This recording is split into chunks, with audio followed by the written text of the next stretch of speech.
Good morning, DJ and PK. It's 97.5, the KSL Sports Zone. Welcome in. What a night of sports. The Eagles turn it over one more time. A.J. Brown, somebody drops. I thought he played for the Kansas City Chiefs. Good grief, what a mess. 3 turnovers on one play. That's got to be the record, right? I mean, it's got to be the record. There couldn't have been 4 turnovers on one play. 3 has to be the record. Jalen Hurts throws a pick. On the return, the Chargers fumble it. Hurts picks it up, and then he fumbles it. Unreal. Crazy. Bizarro game. Chargers win in overtime. And then there's the hockey game, the Utah Mammoth. Give up 2 first-period goals to the Kings. They fight back to make it 2-1. They fight back to make it 3-2, but they can never tie the thing up, and they lose 4-2. For more, as the Mammoth fall at home without Logan Cooley, who's now out indefinitely with what's being termed a lower body injury, but looking at the replay, certainly looks like a knee injury, certainly a leg injury, but probably a knee injury. For more, let's get to the best of the postgame show. DJ and PK, the Utah Mammoth fell to the Los Angeles Kings 4-2 on Monday night at the Delta Center. LA strong out of the gates in this one. They got 2 goals in the first 10 minutes and 8 seconds. Both goals originated from the Utah offensive zone. 2 goals in 2 minutes and 18 seconds, and the Mammoth were playing catch up the rest of the way. Periods 2 and 3, Utah looked really good. They matched LA's physicality. They got to those closer spots to the net, getting really into the interior, working hard. They controlled the contest. They drew 3 of the 4 power plays, but playing catch-up early on in the NHL, a tough one to push through when 78% of the games are tied or within a goal in the third period. Utah on the wrong end of that. After falling behind 2-0, they got 2 of the next 3, but the 2 early ones do Utah in. They got on the board 34 seconds into the second period. Power play goal from Dylan Guenther. Mikhail Sergachev this way. Keller, one-timer. Guenther, he scores! Bullseye! Dylan Guenther! Utah connects on the power play, and it's 2-1. Keller and Sergachev on the assist. It would stay a 2-1 game for 22 minutes and 53 seconds before a neutral zone turnover by the Mammoth ended up on the tape of Anze Kopitar. He got his 6th. 3-1 LA, but Utah just kept pushing in the third. Utah in with Nick Schmaltz. Keller in the middle on the backhand. Scores! The captain shovels one in, and the Mammoth are back within 1. 7:45 to go in the third period, and Clayton Keller has his 10th of the year. Clayton Keller from Nick Schmaltz and J.J. Peterka. Keller's 10th and his team leading 8th multiple-point game. And with that goal by Clayton Keller, Utah now leads the NHL with 5 skaters that have at least 10 goals ahead of Colorado, who's in second place. They have 4 skaters with at least 10 goals. So 3-2.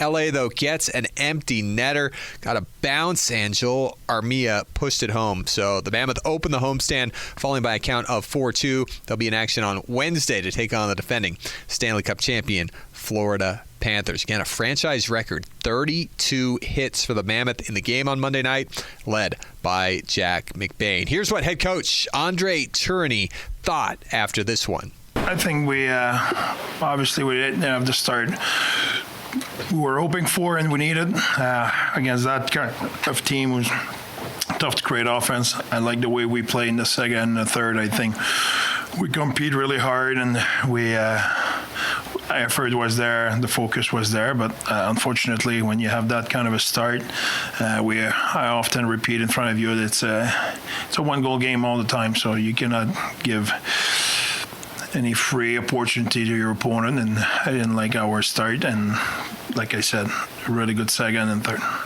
Could you dive deeper into how your team responded to LA's pressure, especially in the second, third, when they were stronger against it?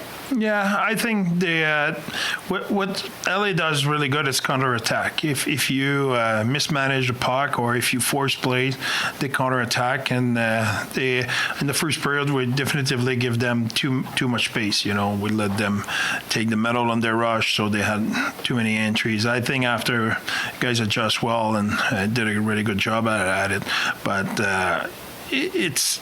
They're number 1 in the league at certain thing for a reason, and I think by giving them the lead, that make them play in their strength even more. So that was That was the unfortunate part of the night, because I think the effort, like I said, was good in the second and the third. Are there inconsistencies that you're seeing in terms of being on the wrong side of losing those one-goal games instead of being on the other side of it? Yeah, that's a good question, Cole. I will not say inconsistency. I will say I didn't see one pattern who's okay. It's always this, and we need to address it. I think tonight, it's their first goal. They worked for it, and they made a good play. And okay, the second goal should have never happened. We're casual, and that's the difference in the game. That's how tight the league is. So you cannot have those moments where you give a free shot, and we did that. We give them a breakaway, they score, and that made the difference in the game. I think we battled back. Our power play got us on the board, and then we scored. Kel scored at the end to get us closer. But at the end of the day, there's always mistake in a game. I think their third goal is from a turnover on our side, and okay, that will happen. But I think at the end of the day, they did mistake as well, and we had opportunity as well. It's just that mistake was a big one. So Clayton Keller now up to 28 points in 31 games since he joined Nick Schmaltz and J.J. Peterka on that top line in Anaheim on Wednesday. Those three have combined for 5 goals and 10 assists. We heard from the Utah captain after the game on Monday night as well. Clayton, can you put into words just the fight? Obviously, this was a physical game, but there was a fight element for your game as well. Can you talk about a little bit what that looked like? Yeah, I think obviously not a great first from us. They're an experienced team. They're structured. They defend really hard, and they made it tough on us in the first. And I think the way we were able to, kind of bounce back in the second, I think that's one of our best, second periods of the year for sure. In just terms of everything, game management, and kind of trying to outchange them and use our speed. But then again, it's it sucks to have that little push there and not be able to get it done. What else do you want to see your team take away from this game moving forward? I think just starting on time is obviously a big one. And when we do that, we're a tough team to play against, and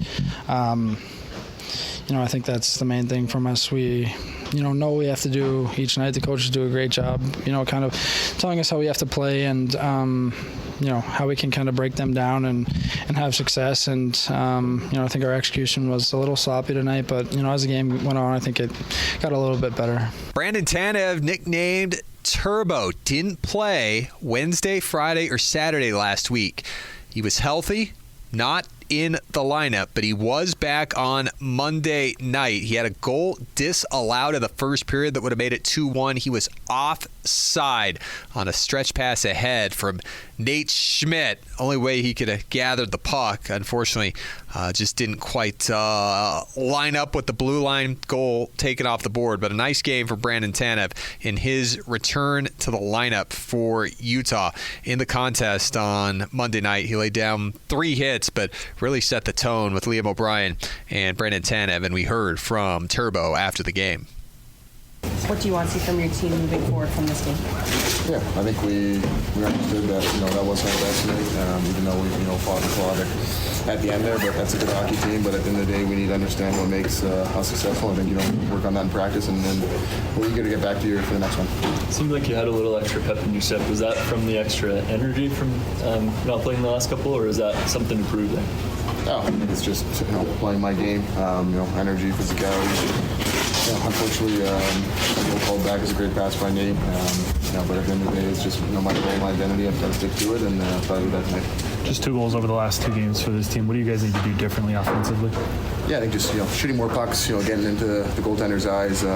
We did have chances. Gunner's goal was a great play, obviously on the power play. But it's one of those things where the goaltender can't see the puck, and I think we had chances throughout the game to maybe shoot more. We're looking for maybe I don't necessarily say the pretty play, but I think at the end of the day, pucks in net, challenge their goaltenders, getting his eyes and getting one of these greasy ones, and maybe that give us a little fun. Mammoth won the special teams battle. They went 1 for 3 on the power play, killed their only shorthanded situation.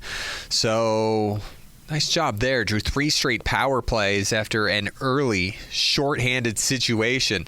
And Utah now has 3 power play goals in the last 4 after on all of November. They got only 2. So positive there. They had one of their best nights of the season in the face-off circle, winning over 60%, but just a couple lapses in the first period. Too much to overcome against a Los Angeles team who has a record of 10-2-4 on the road, and an LA team that allows the second fewest goals in the National Hockey League. Third place in the Pacific Division are the Kings, oldest team in the NHL, most experienced team, a good measuring stick for Utah, but that brand of hockey that they want to play against teams like LA and Florida coming up tomorrow. Mammoth did a decent job of it. Final 50 minutes of the game. Again, just a physical, on brand, getting to the interior parts of the ice offensively to try and manufacture a few more goals. We're talking all about it on our Tuesday mailbag edition of Mammoth Daily, wherever you get your podcast, Apple, Spotify, and the Utah Mammoth YouTube page, and SCG Plus. Mike Folta will have his morning after. I'll give you some more thoughts. And then we go into our Tuesday mailbag. So I hope you can join us on Mammoth Daily and then back here on 97.5, the KSL Sports Zone. Tomorrow night, we're on the air at 6 o'clock with Hockey Night Utah, and the puck drops at 7. There is the best of the post-game show. A reminder to join Hans and Scotty tomorrow from noon to 3 at RGS Exteriors, 4235 Farm Road in West Jordan. We're going to take a break. When we come back, Shehan Jeyarajah talking college football chaos in the wake of the college football playoff pairings. That's next. Stay with us. DJ PK, and we're joined once again by Shehan Jeyarajah, CBS Sports national college football writer. Shehan, good morning. Hey, thanks so much for having me. Are you outraged by the way this has worked out, or are you thinking, man, the college football committee just handed me like 20 stories. Everybody's going to click on all this stuff. This is awesome.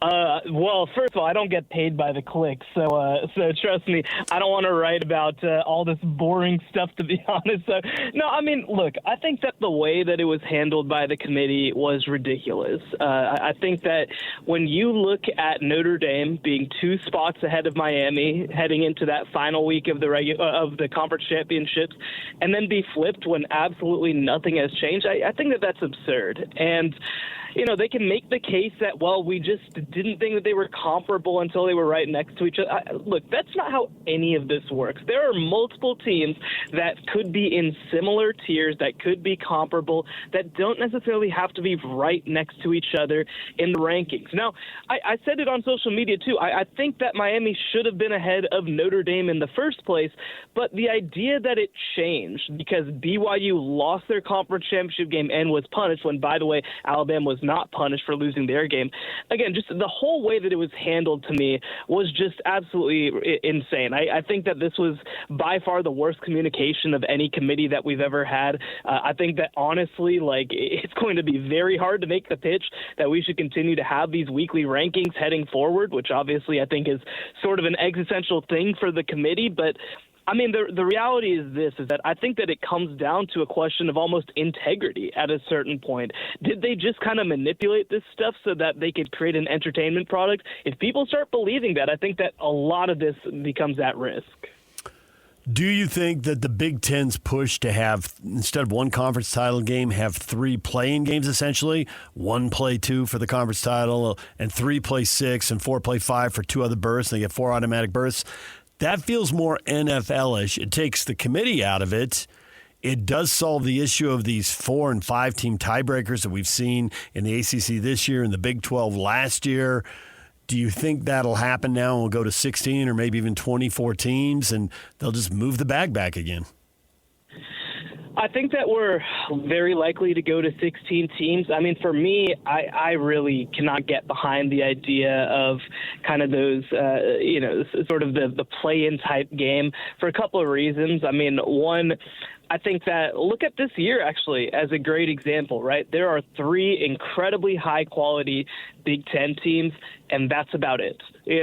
Nobody wants to see USC have the chance to play their way into the playoff. Nobody wants to see Iowa have a chance to play their way into the playoff, right? Like, that's not something like you can kind of, if you're the SEC or the Big Ten, say, well, we're always going to have 5 or 6 or 7 or 8 teams that are in contention, and a bunch of them should be considered. Well, again, last year we had 3 SEC teams make the college football playoff, and one of them was Tennessee, who got obliterated in their one game, right? So, because that's a big part of it, is that there's going to kind of be this, I guess, if we have these auto bids, we expect that 4 of them would go to the SEC, 4 of them would go to the Big Ten, and then again, it would be 6, 7, 8 of these Big Ten and SEC teams that would technically have a chance in the last week of the season. So I think that it sort of becomes a situation where, again, I just don't think that these conferences are consistent enough. I don't think that there's enough quality for these conferences that they should be guaranteed spots for their 4th, 5th, or 6th place team.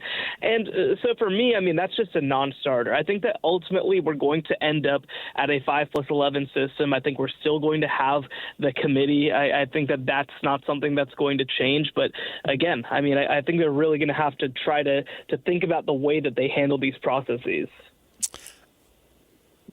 You should have been there, DJ. I mean, I'm disappointed that I didn't get Shehan's autograph because, my gosh, he was holding court every time I went to get a drink or something. This guy's a celebrity down there.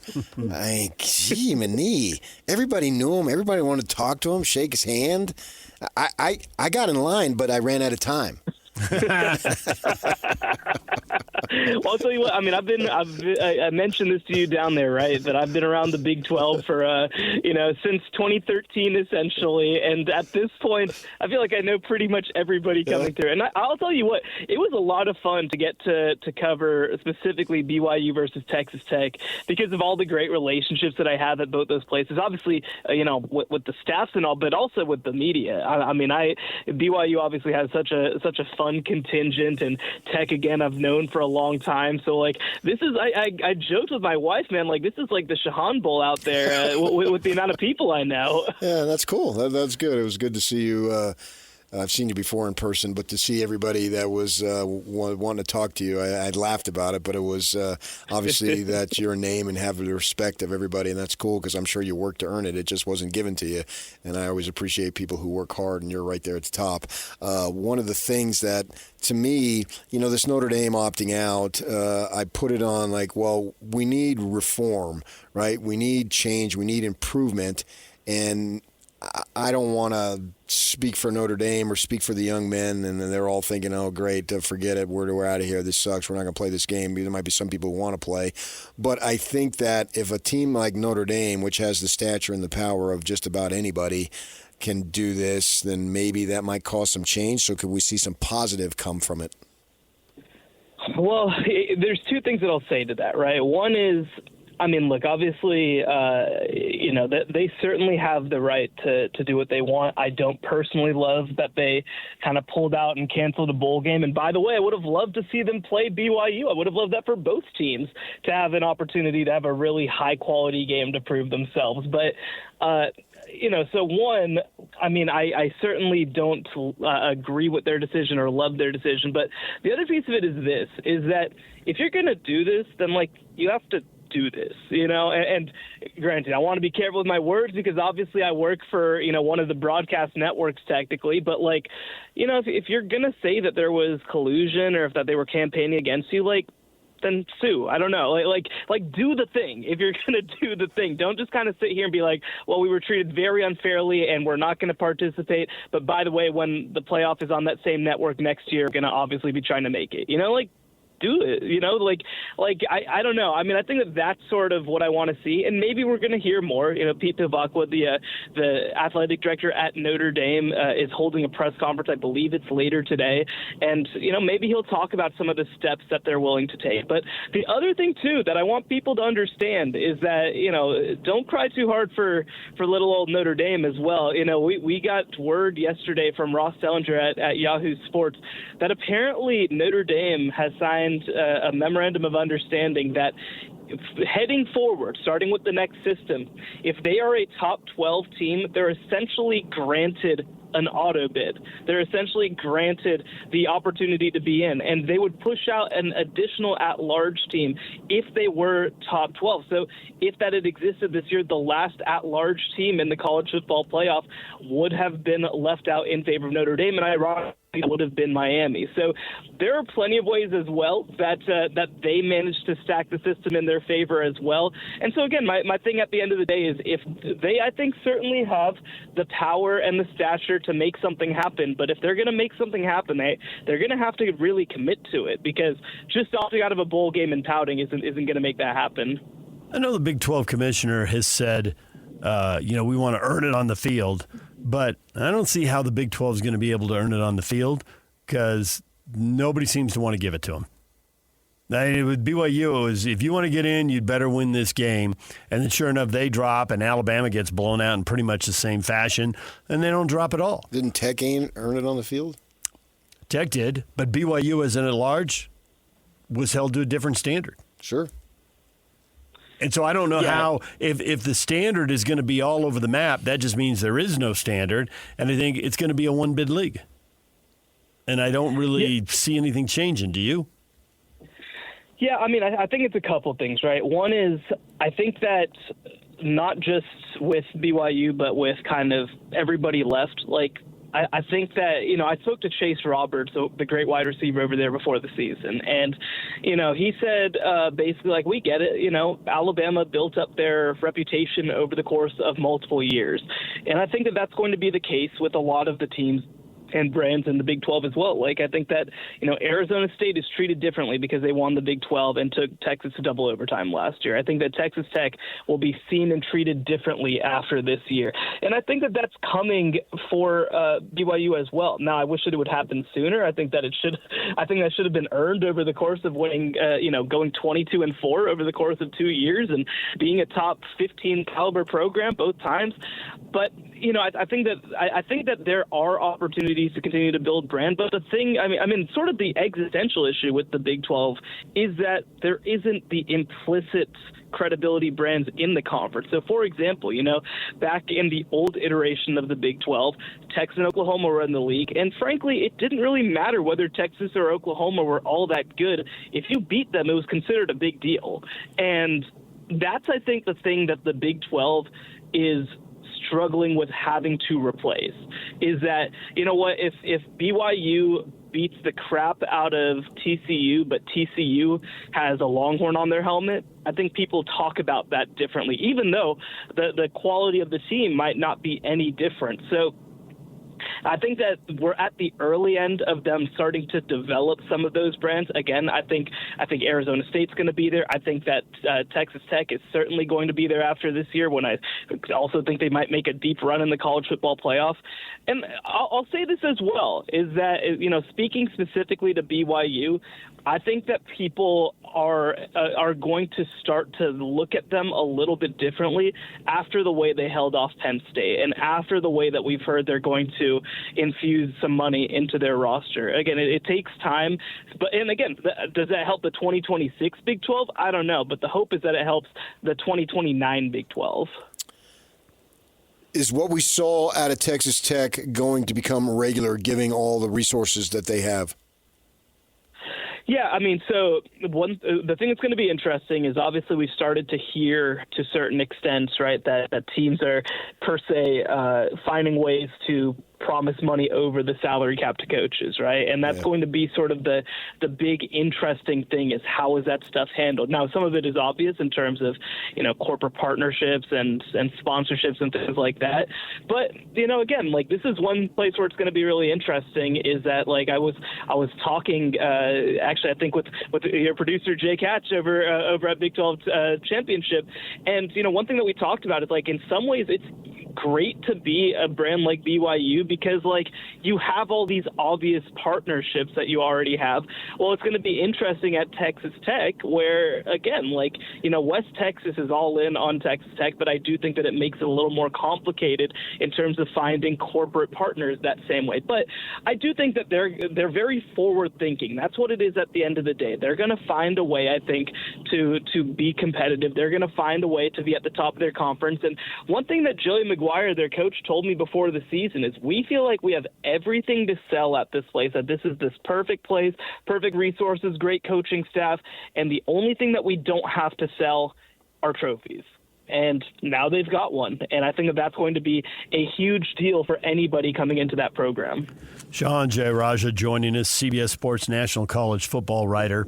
In basketball, it used to be that going to Maui was the best tournament you could possibly start the college basketball season at. But it's pivoted pretty quickly to this players thing in Vegas because they're giving NIL money.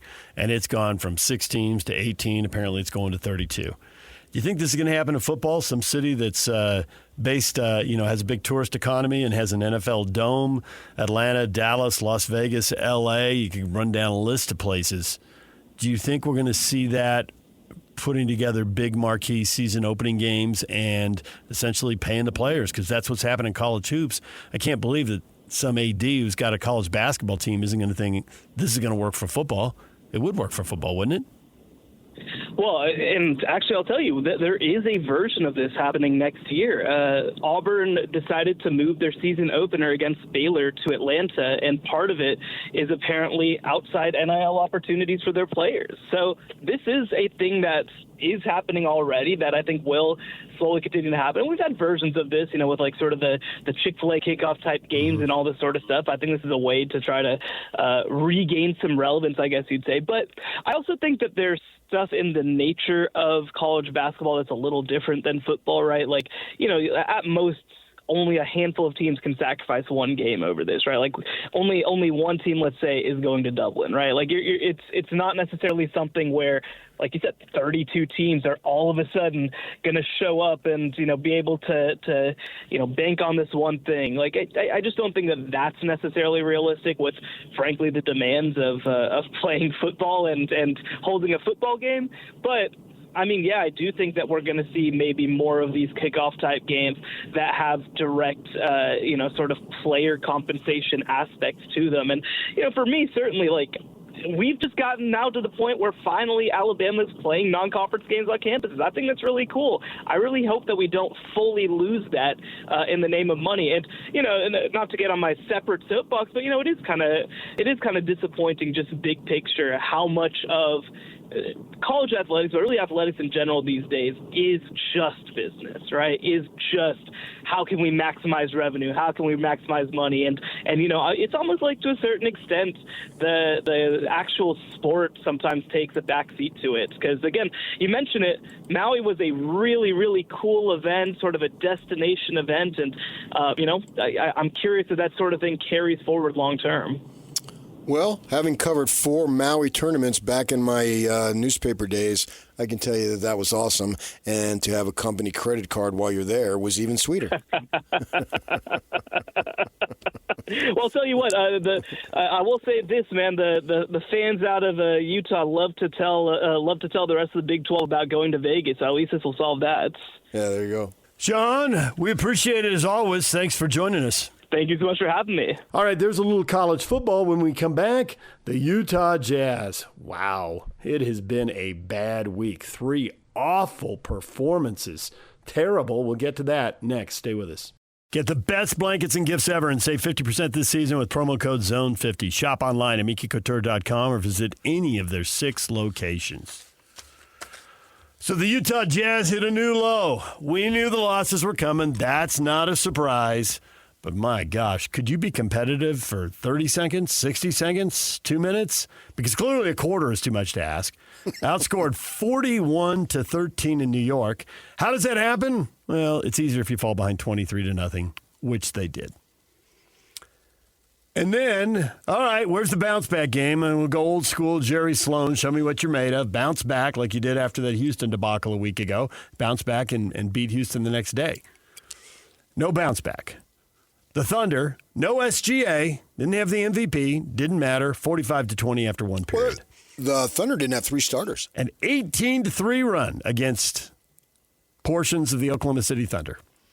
Hartenstein and Dort did not play. I mean, they're not big-time players, but nonetheless, they won a title with them. Yeah, nonetheless. Not even competitive. No. And there's video out there on social media. You can check my Twitter feed, David DJ James. There's other places too. I retweeted it. Somebody behind the bench took video, and I assumed that that's only a portion of Will lighting them up. And this was early in the game. It was. I pushed it on the scoreboard because I wanted to make sure that it wasn't that it was from that game. And it was. You know, you see, it's like this is an old video of him lighting up another team, right? But you can see Ace Bailey there, so it's this year. Push it on the scoreboard, it was 10-1. Yeah. It was early. Right off the bat. Yeah, I know. He right already off saw. The bat, yeah, man. They hit the free throw. They gave up a 13-0 45 points? What is that? That's no effort whatsoever. And he went into it in the postgame, and we played it, and it's you can listen to it at our website or wherever you get your podcasts. It was in the 7 o'clock hour during What Is Trending. We played his postgame where he's like, there's certain things you just have to do that are super basic. There's a double team. That means you have to rotate. And it just, you can go ahead and play it, Yak. It just, they were tuned out. They were just completely checked out. Run back, communicate. If the coverage is switch. If you are weak side, your job is to help. I try not to nitpick. Our league's hard. Being a young player in our league is especially hard. And so we try to set up some pretty core things that we want to see executed on both sides of the ball. I didn't feel like we got that. He didn't get anything close to that. That's dangerous territory for me. I don't want to hear anything positive. Don't tell me that Filipowski shot 10 of 14. I don't care. And Hendricks was 6 of 10. I don't care. Because at that point, what urgency did Oklahoma City have to play defense? There was no urgency. You could see it. I was watching the football game, and I was flipping back and forth to see if they made a run. If there's some urgency. It went to 30. It went to 40. It went to 42. There was no urgency. And Clayton had a nice game statistically, but I don't care.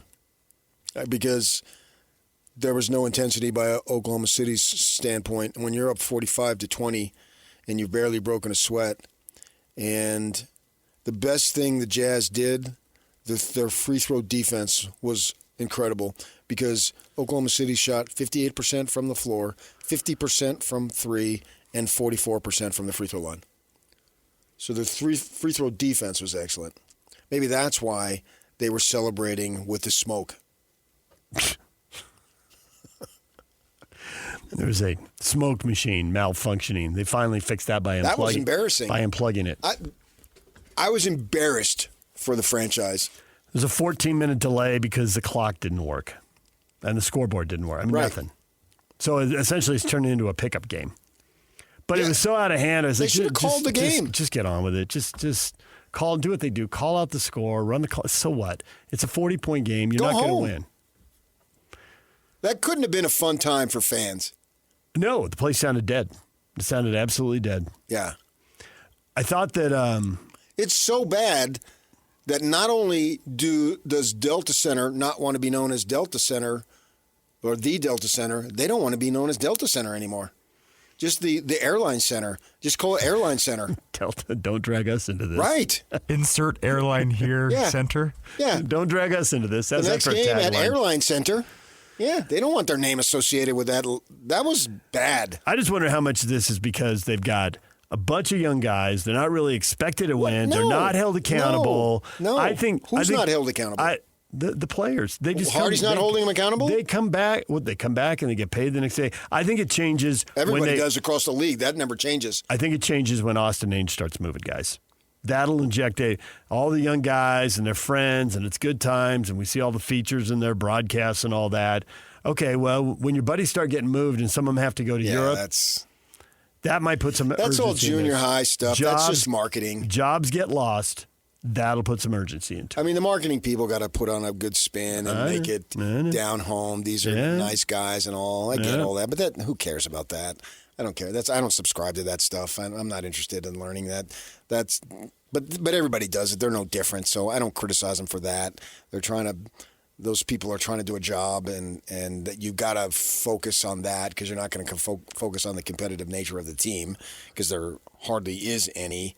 And sure, do they need to, I hate to say this, do they need to start to rebuild all over? Oh my gosh, I don't even want to contemplate that. I think Will Hardy is holding them accountable, which is why he F-bombed it like crazy. And every single fan, and you can go on and see it, I would never put F-bombs on my Twitter feed. That's just not who I am. You do that because that's who you are.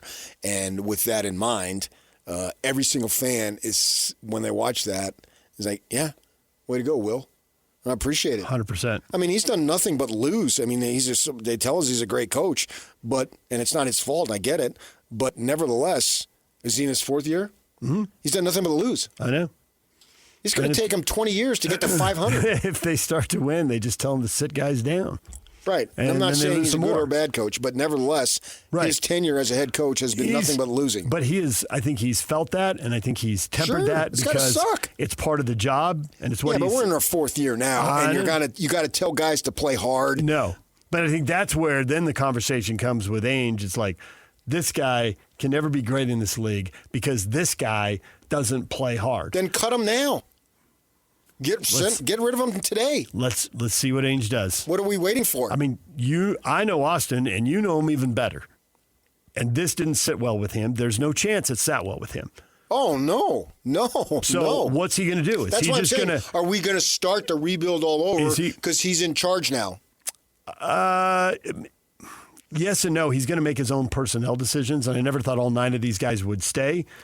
But the rebuild may look like there may be more veterans coming in. Maybe they make a trade for a 24-year-old guy. I don't know that it means that, we need 3 more draft picks and we're going to start with those guys. Okay. I don't know that it's a complete teardown, but do I think the roster is going to go through a transition? I do think the roster is going to go through a transition. I'm not associating rebuild with 19-year-olds. Okay, that's good, but I can't answer for every listener. We should make that clear. I think you can't. The roster is going to look different. Some people may read that as a rebuild. I don't necessarily mean that thing starting over with a 19-year-old. That is a rebuild. Yeah, but I always thought they were going to have to flip some of these guys to get somebody. Yeah, but if you got dudes over here not playing hard, what are you going to get? I know. Trash for trash? And that's why I said when some of these guys are out of the league, that'll resonate. That'll resonate with the rest of them. Like, guys, it's go time. Yeah, but if you can't do it, go. I know. That's not good enough for me. I need to see my friend get cut before I play hard? No. That sucks. I get it, but I think the answer is yes. No. Then they're not winners. You're not going to win with those types of guys. I saw a thing just the other day on Jordan talking about him coming out, and he rolled his ankle his first year, and they said, son, you got to sit out. You got to protect yourself. He said, I said, no. I went back in and I got taped. And I realized I'm going to the highest example. I get that. I was going to go to an Austin Ainge example. But building off that. There's millions of guys who don't have to fit his talent level. We just talked about 3 starters or 2 starters for Oklahoma City that aren't big-time players, but yet they started on a team that won it all. Dort would have never done what he's done. Undrafted guy to starter on an NBA championship team. Sure, there's some luck as far as he went to the right organization and SGA, but you got to give him credit for pushing through. Yeah, he created his own luck. He did. Now he's in his 5th, 6th year? He did. And he's going to have a great career. Those are guys that we love. Yes.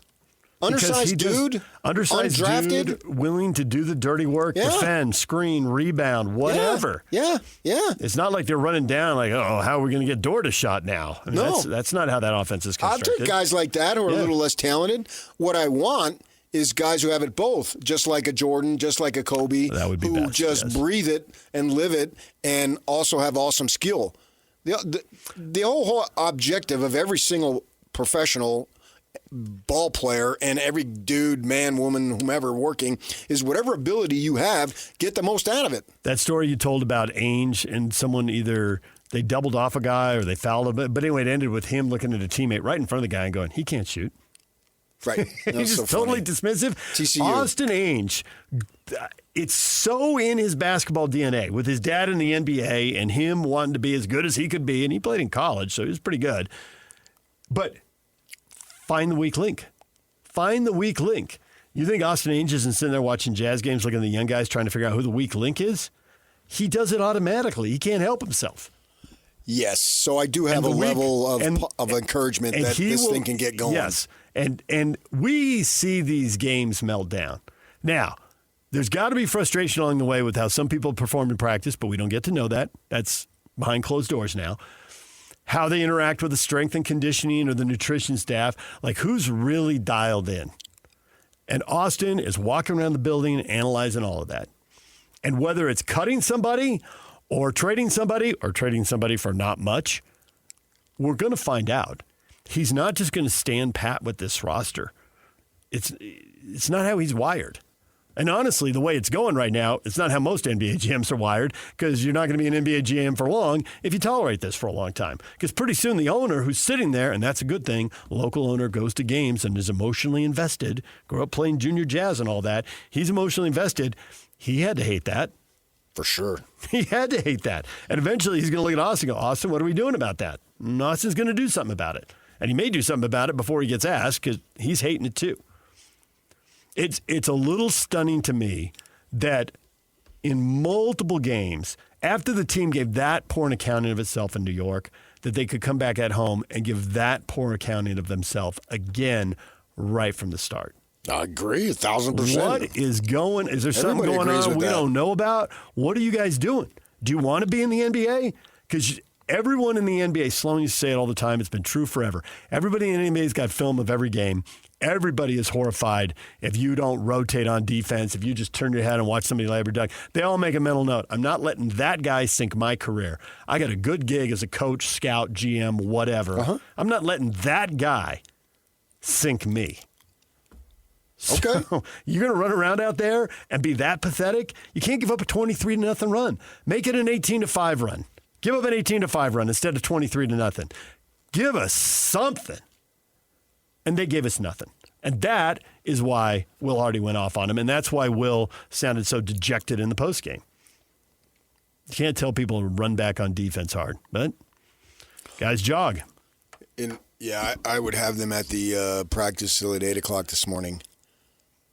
And you're not under the 20-hour rule here. No. You can grind. Bring your toothbrush, because you're going to be here a while. Yeah. Normally you get a day off after a game. F that. Because they've got 3 days before the next game. Yeah, you haven't come close to earning the day off. No. Somebody's got some physical thing. You give one person a day off, whatever, but everybody's out there. And I wonder if we'll see some changes Friday. Yeah. I'm intrigued. I have to believe that this is why he's given that Sevi Balamahaluk, whatever his name is, 33 minutes. He plays hard. Yeah. But that's a guy who's been told, give us your key card, call your agent, thanks for playing, bye. I can look it up. I think he's on his 5th NBA team. Because he played 33 minutes, and I got the box score, and Sensabaugh played 6. That's telling. Yeah. And Collier played 6. For that matter, they must have been on or Cody Williams played 8.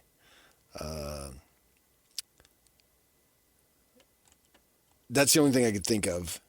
Because old Civi, there's no future in him. But if that's what it takes, if that's the example.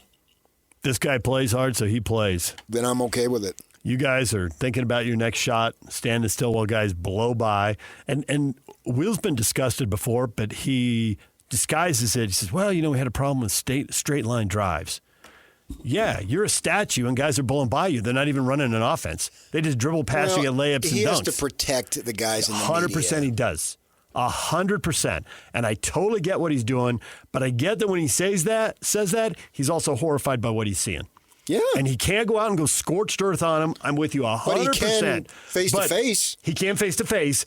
And in front if of you're the team. sitting in the media for a long time, there's plenty of people in that media room when he says that, they know what he means. They watch the game, and they know what he means.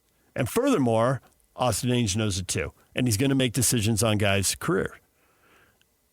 And if Svi's out there playing because he's playing harder and at least coming somewhat close to executing whatever the game plan is, well, he's bounced around. Lakers to the Pistons to the Thunder to the Raptors to the Knicks. Yeah, but I don't buy Hornets. that. I don't buy that. No. You got to play hard to stay in the league. Yeah, and good for him. Playing hard but to that stay in the doesn't league. mean that the other guys have to go through that before they play hard. They shouldn't, but apparently they do. Well, then they shouldn't. No, then they're not winners. I don't want them on my team. I don't want them anywhere near my locker room. I don't want them anywhere near my guys. And Austin Ainge isn't going to say that out loud, but don't you think he starts thinking that as he sees behavior patterns over and over? And this is not, we're talking about these last two games. These are the last two games. But to find a third game, we only have to go back to that Houston game. This is 3 of them in the last 9 days. And it's 3 and 8 days. They're not playing today. Today's 9. And I want change, man. Maybe that's why the whoever was in charge said, man, I'm going to send smoke signals to the team. This is what they need. And it was a higher power when that fog thing was going off. They were sending a message. I did see the Pope tweet. That was good. They're electing a Pope. Puffs of smoke coming out of it.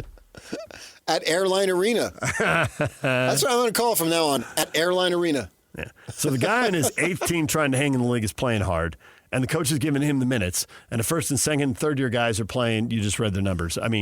But there's no excuses for them not to play hard. You don't need to have 5 years, 4 teams to realize, I better start playing hard. I would hope it doesn't come to that. No, but apparently, I would hope it wouldn't come to 45-20, or 23-0, or 41-13, or any other numbers that Jazz fans have had to sit through. And worse to the players, the owner is a fan. Yeah, I think most owners are these Takes days. Zero imagination. Yeah, actually, you're right. A guy like Ballmer, probably didn't grow up thinking about the Clippers, but once he bought him, he's sitting on that baseline screaming like crazy. Yeah, in Dallas, Cuban was a fan via nefarious means. Yeah, Cuban was a fan before he was the owner. Ryan was a fan before he was the owner.